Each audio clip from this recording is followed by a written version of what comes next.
It's both very lonely. I mean, everyone knows that, but it's also not as lonely as you might think. I think, especially if you're at a big company like I was and thinking about making this leap and you think things aren't possible and what do I do outside of this big company? It is amazing how many smaller companies, startups, whatever it might be, founder-led companies are doing really interesting things and also willing to help each other. I'd say that was one of the things I had no clue about in my prior life. And so the advice is like, we'll take the leap and all. I mean, life's too short. I mean, like, what are you going to regret? I would regret never done this. I remember staring at my wife who was pregnant with my firstborn, Owen, at the time, thinking, is the advice I give him, am I following that? And would I regret not making a leap? Like, I remember staring at my wife, my soon to be firstborn, thinking about that. And so one is take the leap, but the second is really lean into asking help of others. Welcome to A Founder's Life, and I'm your host, Leo Gestetner. On this show, we dive into the real stories behind the highs and lows of entrepreneurship and how we pursue a more balanced and meaningful life along the way. This podcast is sponsored by Thanks, helping founders like us scale with reliable remote talent. I'll share more about them later, but if you email founders@thanks.com, that's THANKZ.com, with the subject line A Founder's Life, you'll get $1,000 off your first month. Now, I'm excited to be joined by David Boehmer. David, it's great to have you here. Thanks for joining. Can you please kick things off by introducing yourself to our audience? Sure. And Leo, thanks so much for having me. Quick background, German born, Canadian raised, single mom, small towns, Canada, family of lumberjacks and beaver trappers. I mean, that's sort of the real Canadian thing. And then tripped into the States because I happened to kick a soccer ball. I was sort of the weird foreigner who played soccer, not hockey growing up. And I think up to this point, I think a little bit of my career in life was a series of getting lucky and tripping into things. I was in New York in 2000. People were getting laid off, dot-com crisis starting, and tripped my career, and 20 years later started my own companies. It's been a fun voyage, many different countries and cities along the way, and excited to be here. Well, thank you. And I always love it when you talk about getting lucky. One of my favorite ones was, I think it was Ford, who was being interviewed, and the journalist said, "Well, you seem very lucky, Mr. Ford." And he said, "Well, it's funny, the harder I work, the luckier I become." Yeah, it's interesting. I mean, I look back at my third job. I'd say my first two jobs were, one was get a work visa and into New York legally, as one does as a foreigner, to sort of get your way to New York. I think I'd watched too many Michael J. Fox movies. The secret of my success is to get to New York and good things happen. And then my second job, the company ended up being, quite frankly, a bit of a fraud, which none of us kids knew. And so crawling into the firm where I ended up spending 16 years, happened to have a friend, happened to get a call. I had one suit, one tie, one shirt, somehow convinced them I was employable, and happened to be one of the greatest partners of this firm. And you spend your nights working your butt off and all that, but so much of it was, I guess, taking advantage of being around people, mentors and such, who actually open those doors for you. It sounds cheesy as shit, but it's true. So I think I agree with you. I definitely worked my butt off. There's no question about it. But if I look around me, I also was exposed to people that actually, for some reason, took a shot on the Canadian who kind of talked a bit funny and had poor grammar, and they put up with me, which is pretty tremendous. And that for 16 years, they put up with me. It's amazing. Sounds like a fun journey getting there. So talk to us a little bit more about if there's anything on the journey that you haven't said that you'd like to fill in, and also talk a little more about what you're doing now. Yeah, I think it's interesting because I remember the day I was done with my corporate job, and first world problems, London, New York, San Francisco, did the Davos thing, wore the suit, all that kind of good stuff, a world I didn't know existed. And I remember the exact day. I remember looking out of we're based in San Francisco, my office, looking out the window. I was on a call, and something I'd heard every 2 years as a quote unquote new idea was again, positioned as a new idea. I looked down the hall. There was someone 28 years older than me still doing the same job. And I was just done. I mean, I just remember being absolutely done. That moment was finished. And so there was the feeling at the time of, I got to do something different. I got to make a mark. And it's only now, I've been running Banff for 5 years now. And it's only looking back and spending time with therapy and all that kind of good stuff one does, where I have sort of unpacked why I wanted to start something. Because I didn't grow up. Like, I'm always amazed. And I'm sure you meet them all the time on this podcast and such, people that grew up knowing they wanted to be entrepreneurs and their parents were entrepreneurs and they built. I never did. I grew up paycheck to paycheck. I grew up, you did what you did just to, the roof over the head and such. And so the idea of taking a risk, I mean, my mom cried when I told her I was leaving my cushy job to start my own company. But it's been interesting, like looking back saying, well, why at that point did I make a leap? And I think ultimately when you grow up as, son of the single mom, the poor kid in the neighborhood, the town, whatever. There is this insecurity of I want to matter. I want to build something that matters and kind of has some ripple in the world. And it sounds, I know, again, horribly cheesy, but at that moment when I looked out the window and it's done, the real emotion I had is, can I just build something that doesn't exist? It can be little, I don't care, but something that didn't exist before. And it happened. I can tell you what I do, what we do, but and the genesis of this whole thing, it wasn't that I grew up in an entrepreneurial family at all. It was just that this desire, this need to build something that didn't exist before. And tell us what that is. Great. So I hate luck and chance. You'll hear me talk about my mom a lot. She had a huge influence on my life. My mom was a German mechanical engineer, which means operations, tight, processes. You get stuff done. And, the first 20 years of my career was an executive search. So recruiting for big CEOs and board members and this and this. And it gave me front row seats to seeing why and how things actually happen. Why someone gets a call for a job, why someone gets a job to be an advisor, why if PE firms get a shot at a deal, whatever it might be. You'd love to think that some equals playing field, bottoms up approach. It isn't. It's sort of who knows who and who's played the game. And you see that. It's so much of life is true lizard brain. A bunch of guys sit in a room, say, who do you know? Who do you know? And then they get the call, whatever it might be. And I hate it. I never felt comfortable with the fact that I was a hungover 25-year-old kid deciding who's getting calls for a big CEO search. And that seemed bonkers to me. That seemed asinine. And so ultimately it was, eventually, it was I that first year. This was 2020 with COVID, a newborn and a 2-year-old, which is quite a journey to say the least on itself. But how could we just make this whole system work better? And ultimately, I don't think in the pure sense why someone gets access to a room and why a room gets access to a person is something you could build an algo against. I just don't, that's not me fighting AI. I think there's lots of things AI can do. It is really about who do you know, what are you known as, what's your rep? And so the hypothesis is what if we flip the model? What if we built a business where we actually worked for the individual? It's not a Hollywood agent. That's sort of like the lazy way to put it. But if a corporate or the CEO of a director had someone work for them, could we make the whole system work better for everyone? And could we take the learnings that I had being in those rooms in front row seats and now apply it to individuals and say, this is how you need to plan your brand, your journey, your networks to actually get the shot. And so ultimately it's a little bit, if I look back at it, it's probably a connection to myself thinking, how the heck do you play the game as a kid and trying to figure out how to get into rooms? And now applying everything I'd learned to how do we actually empower executives and individuals to actually take control of their careers. So much of your career is you sit there and you hope someone calls you. I hate hope. Hope's not a strategy. How can we actually give people agency to think about and plan what they do in their careers? I think people a chance to really control their own lives a little more. Love that. And what does family mean to you? It is my first and only, my only priority. It is my first priority without question. I grew up without a dad, as mentioned before. And so in some ways I've been thinking about being a father since I was 4 when we left my dad. So being an active father, I got 2 young boys, 5 and 7. They're complete monkeys, absolutely just active beyond belief. But that's a massive, massive priority. I have a wife who works and we support her. I believe she's a star in what she does. And so that's my first. And it's been interesting, on this whole journey. I mentioned starting Banff during COVID. I mean, I literally left my W-2 job March 2020 and started Banff April 2020. And, when we think, that was, I had a 2-year-old on one knee, a newborn about to be born in May. But actually interesting is that getting this thing started in COVID strangely helped me continue to be a supportive father. I could, manage my calendar. I could control what I want to do. So actually I look back at, while some would say, I can't believe you left the cushy job to start something in 2020. Actually, for my family, it was incredibly, incredibly helpful and it made it all work.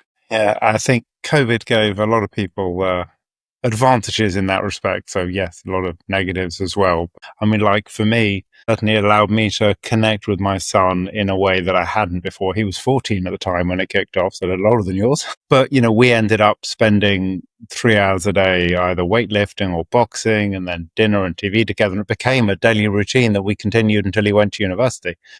Where, I was the last of my friends to have kids. Most of my kids had kids your son's age as well, and they're off in the pool and doing things like this. We were taking a sprinkler and saying, can my 2-year-old enjoy a sprinkler for a half hour? Or take paint and put in a Ziploc bag, and then starting the business in between. But I mean, you asked the question, what does family mean? It is the most important. I gotta say, it's fun too, connecting to what we do every day too. Moving from a B2B business, where the companies were our clients, my prior life, to a B2C business. It's been awesome, man. Like, it turns out people are really nice. They're not all assholes, right? There's a bit of like, when you work for them, I think because the model is B2C. We're truly in the kitchen with our clients. And so you get to know the CEOs as parents, right? Brothers, sisters, whatever it might be. They open themselves up in a way they never did in my prior life. And that gives advantages to things they care about and making sure they're directed. But you're also able to be your true self. You know, when the kid runs in and you got to run off, individuals don't mind because it's that person to person. So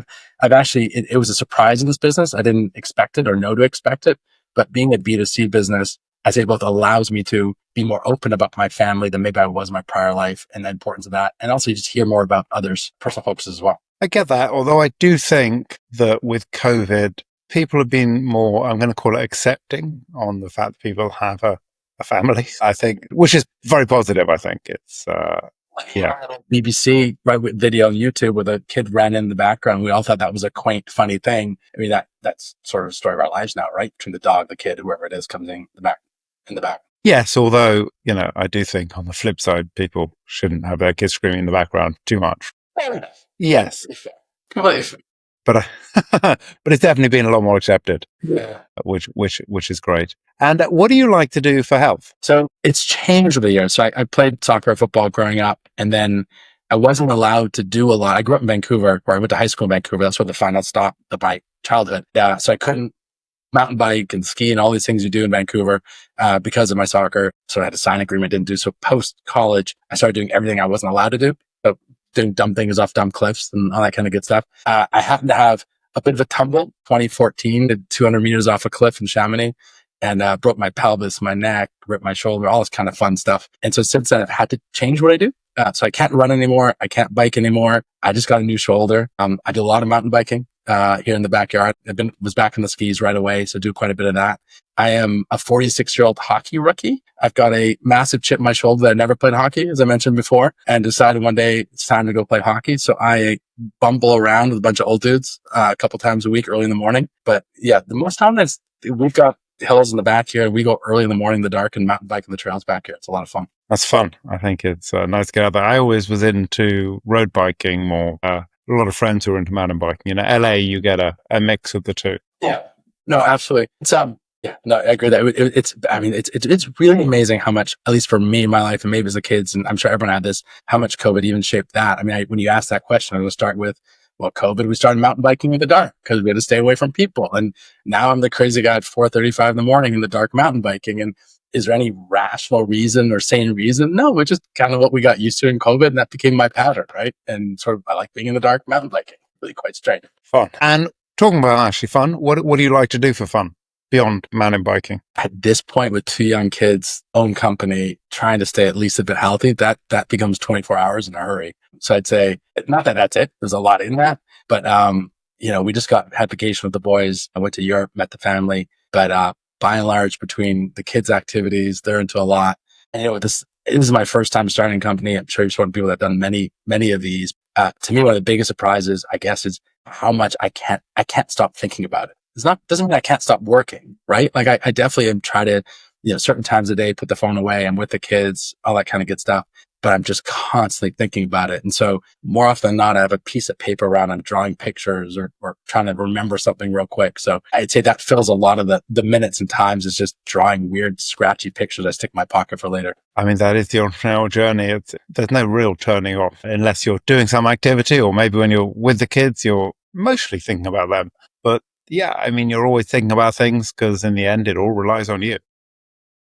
It's also been the creative part of it. Like I look back at one of the reasons I left. I miss being creative. My mom was both an engineer and an artist, and I miss drawing and building and systems and all stuff. And I'm sure I'm not the only one where it's just this constant deluge of new ideas, and I need to put them somewhere. If I can't, in the shower, you have an idea, I need to write it or dictate it or something. Otherwise, I can't leave my brain. So a lot of it now has been less the stress of I have to get this done or that done. It's more just the constant deluge of new ideas and creativity, trying to put that somewhere to get it out of the mind. And so for you, how does a balanced life look? And I often say a balanced life is that center line, because there's times that you'll be non-stop in work and other times non-stop in kids, or you're away or whatever. But how does overall a balanced life look for you? One, it's less the what and maybe the how. Actually, I've talked to a lot of my clients about this too. Many of them have made incredible amounts of money and they're wealthy and all that kind of stuff.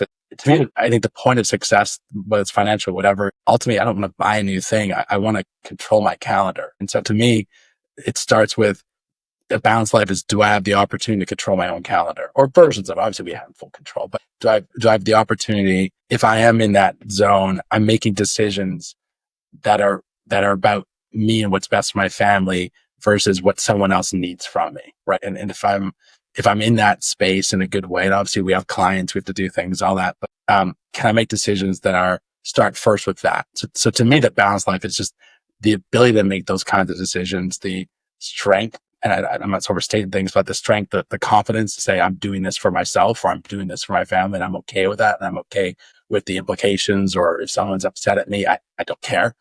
And what fills in that, whether it's have a date night with my wife, or go kick a ball with the kid in the garage, or whatever it might be. And there's a lot of different things that fit in that. But yeah, with me, it starts first with the ability to actually make the decision about my calendar. If I got that, then I feel balanced on it. Perfect. And what has been a pivotal moment in your life? I think you've obviously got a couple that came up there. I remember the first time you said that, and it's just sort of like you have the slideshow goes through your brain, all these moments in your life. I think it's learning how to work. I remember, it must have been second grade or so, doing one of those poster projects that you hand in. It was about Saturn or the solar system or something. I don't even remember what it was. And I completely made a mess of it. And I remember my mother sitting me down, slowing me down. I'm not good at slowing me down. And she had this big drafting table. She was an architect earlier in her life. And she taught me how to do a poster. I know it sounds so silly that I'm remembering that, 40 years later, but I remember that moment. I remember that this is about quality. It's about doing things well. And there was that moment. And then I remember setting tile one summer with my cousin. I come from a family of both the lumberjacks, but also people that build houses and very blue collar and actually know how to build stuff, which I'm horribly jealous of. And I spent the summer just schlepping tile with him and grout and cutting things and building. And I remember, and I probably was 14, 15 that time, because he also taught me how to drive manual in parking lots that summer. But I remember feeling, I know how to work now. There's something about I understand quality, and I understand how important work is. And that, to me, I've had big moments, marriage accidents, kids being born. Obviously, those are huge things. But I think that really shaped me. Those two things, I remember the before and after that in a way I don't remember before and after of other things that happened. That's nice. That's early on.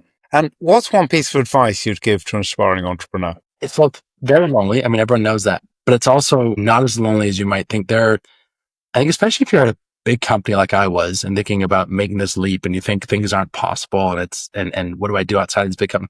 It is amazing how many smaller companies, startups, whatever it might be, founder-led companies are doing really interesting things and also willing to help each other. I'd say that was one of the things I had no clue about in my prior life. And so the advice is, both take the leap and all.